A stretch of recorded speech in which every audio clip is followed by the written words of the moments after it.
Le projet soutenait l'élaboration de politiques fondées sur les données probantes en matière de travail domestique non rémunéré pour l'équité intergénérationnelle au Bénin et au Togo, financé par le Centre de recherche pour le développement international du Canada, CRDI, et mis en œuvre par le CREC avec l'appui de PRB et l'ACS Togo et l'ADEF Bénin, poursuit ses activités.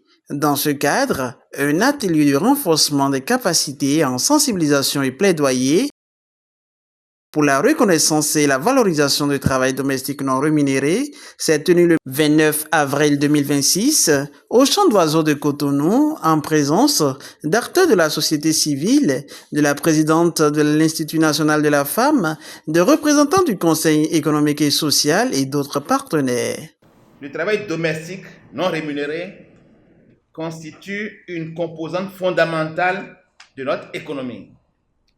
Il soutient la vie des ménages, assure le bien-être des familles et contribue de manière significative au fonctionnement global de notre société. Pourtant, ce travail reste largement invisible dans les statistiques économiques et insuffisamment reconnu dans les politiques publiques.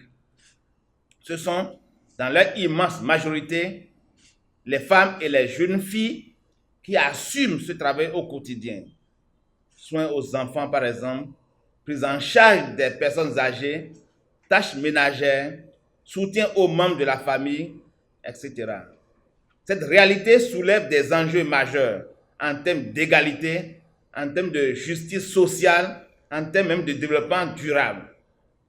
Ignorer cette contribution, c'est non seulement minimiser l'effort d'une grande partie de notre population, mais également passer à côté d'un levier important pour la transformation économique et sociale de notre pays. Alors, la question de l'économie de soins de façon large et beaucoup plus précisément de travail domestique non rémunéré, c'est un sujet qui me tient vraiment à cœur. Je m'étais prononcée dessus il y a 1 an. Je sais que ça a fait un tollé. Mais voyez-vous, à l'Institut national de la femme, nous vivons des histoires poignantes. Des histoires de jeunes filles qui ont commencé leurs études, à qui un copain a dit arrête-toi, on fait un enfant, après tu reprends tes études, qui n'ont jamais repris leurs études, qui sont devenues des femmes au foyer, comme on dit, mais avec interdiction absolue de faire quelque travail rémunéré que ce soit, sans aucune compensation, sans aucune reconnaissance, mais plutôt même avec un traitement inhumain. J'estime que c'est une injustice. Donc pour moi, il s'agira non seulement de sortir cette question de l'invisibilisation, donc reconnaissance, valorisation, mais moi je pousse plus loin, moi je parle de compensation. Il faudra trouver des formes de compensation. Et quand je dis compensation, est-ce que vous pouvez imaginer qu'au Togo, le Togo ne parle pas de compensation, le Togo a une loi qui parle bien de rémunération, dans le cadre précis, bien sûr, de procédures judiciaires, en cas de divorce et autres. Mais c'est pour dire qu'on ne peut pas rester indifférent à cela. C'est une question de justice familiale, c'est une question de justice sociale. Et il faut trouver une forme pour qu'on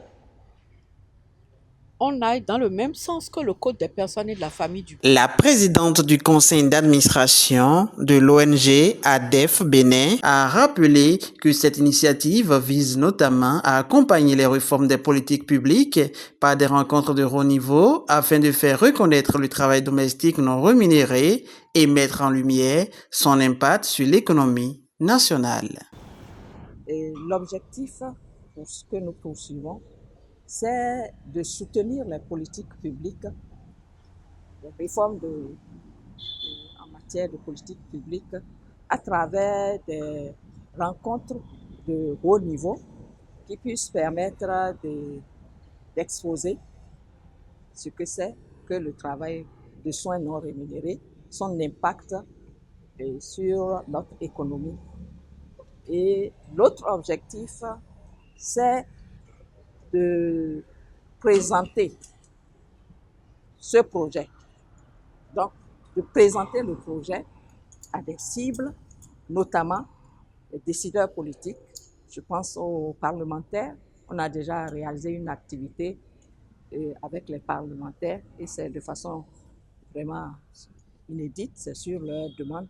Ça nous a impressionnés.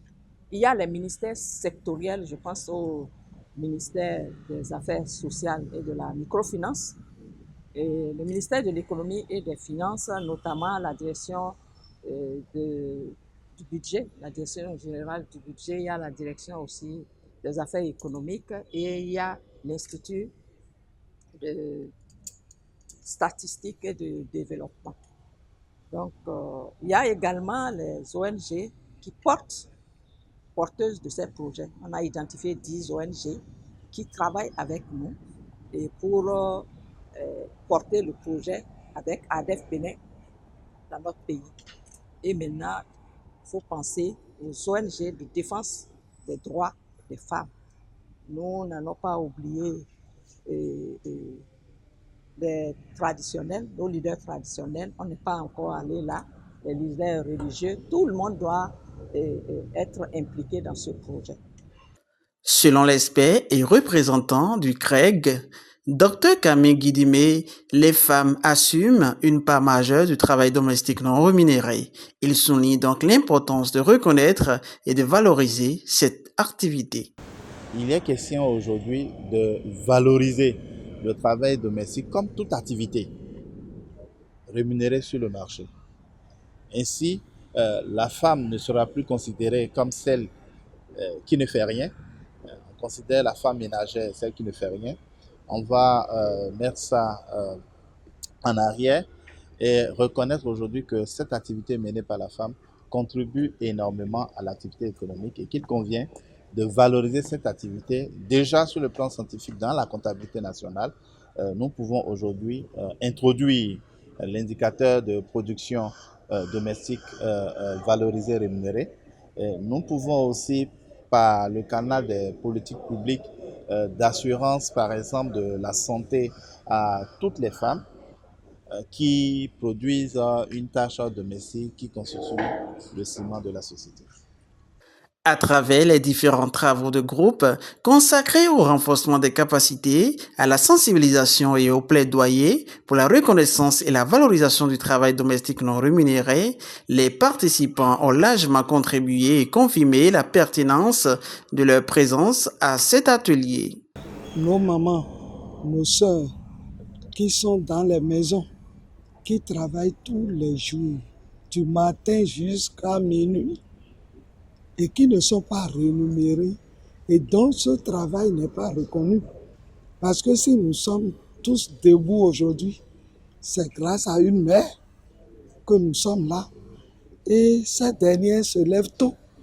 Elle s'occupe de nous, que ce soit sur le plan économique, sur le plan sanitaire, sur le plan éducatif, pour que nous devenions ce que nous sommes.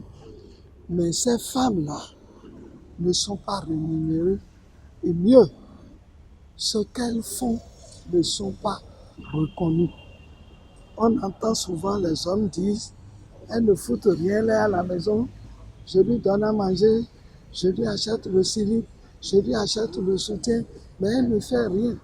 Mais une étude de la Banque mondiale a révélé que si on devait payer ces femmes, elles seront mieux payées que nous, les fonctionnaires. Et quand ils ont fini l'étude, le coût de ce travail s'était élevé à des milliards. Donc, c'est un manque à gagner, non seulement pour le développement de ces femmes, mais pour le pays également. Parce qu'on doit en tenir compte dans notre PIB. C'est un travail très important. Et nous n'allons pas continuer d'ignorer ce travail qui fait de nous tous ce que nous sommes. Nous avons été invités à cet atelier parce que nous devons faire un plaidoyer à la fin pour que le travail non rémunéré de la femme soit pris en compte dans les statistiques, que ça soit calculé parce que des études ont prouvé que ça participe au PIB. du pays. Donc, entre-temps, la présidente de l'Institut de la femme avait déjà parlé de la rémunération du salaire de la femme à la maison. Et ça a créé un tollé général. En fait, la rémunération, ce n'est pas une rémunération numéraire. C'est une compensation. Qu'est-ce que je veux dire par compensation? Si la femme est à la maison et qu'elle travaille, elle fait le ménage, elle fait la corvée d'eau, elle s'occupe des enfants, en fin de soirée, elle est plus fatiguée. Et on voudrait voir comment compenser ce qu'elle fait là. Par, supposons, une prise en charge médicale qu'on va accorder. C'est un exemple que je donne. Nous devons réfléchir pour voir comment compenser ce travail qu'elles font et que des études ont prouvé que ça fait partie du PIB du pays. Comment arriver à compenser pour que ce travail ne soit pas fait de façon nulle. Donc nous sommes en train de réfléchir pour voir quelles seront les mesures d'accompagnement. Parce que la femme qui ne travaille pas, qui est à la maison, elle travaille. C'est clair qu'elle travaille. Puisqu'elle ne dort pas, elle va faire le ménage, elle va s'occuper des enfants, elle va faire la cuisine. Si c'est en zone rurale, elle va chercher le bois, elle va chercher l'eau et tout. Et ça participe aux charges du ménage. Et si ça doit être compensé dans nos pays, on ne pourra pas le faire parce que nos budgets ne le permettent pas. Les PTF, les partenaires techniques et financiers, ne pourront pas investir de l'argent pour ça, mais nous allons penser à des mesures d'accompagnement pour pouvoir les satisfaire. C'est un travail que les femmes font, mais qui n'est pas visible, qui a de la valeur, mais qui n'est pas du tout visible. Donc, on est en train de réfléchir pour trouver des voies et moyens pour pouvoir vraiment demander à l'État central de faire quelque chose à cet endroit. Quand on parle de travail domestique non rémunéré, il s'agit des travaux que les femmes et les hommes font à la maison et qui pourraient être quantifiés en termes de travaux rémunérateurs. Voilà. Il y a le fait que on minimise ces activités que les femmes font. En majorité, ce sont les femmes qui font ces travaux-là, les travaux domestiques. Il y a le fait qu'on minimise ça. Alors qu'en réalité, si on doit convertir ça en activité rémunératrice, ça apporte beaucoup à la femme et pourquoi pas au pays. En ce sens que la femme pourrait gagner du temps à aller se vaquer à d'autres choses qui vont lui rapporter beaucoup d'argent, dont elle va se servir pour peut-être payer les services à la maison, pour faire les travaux qu'elle était supposée ou bien elle était censée faire à la maison. Donc nous sommes là, Moi, je viens de l'Institut national de la statistique et de la démographie, INSTAD, et beaucoup d'autres structures pour une meilleure compréhension de ce que c'est que les travaux domestiques non rémunérés et quelles sont les approches de solutions qu'il faut mener ou bien qu'il faut sortir afin de pouvoir remédier à ce fléau-là. Cette rencontre marque une étape décisive. Reconnaître et valoriser le travail domestique non rémunéré, c'est investir dans l'équité, la justice sociale et la prospérité économique de nos nations.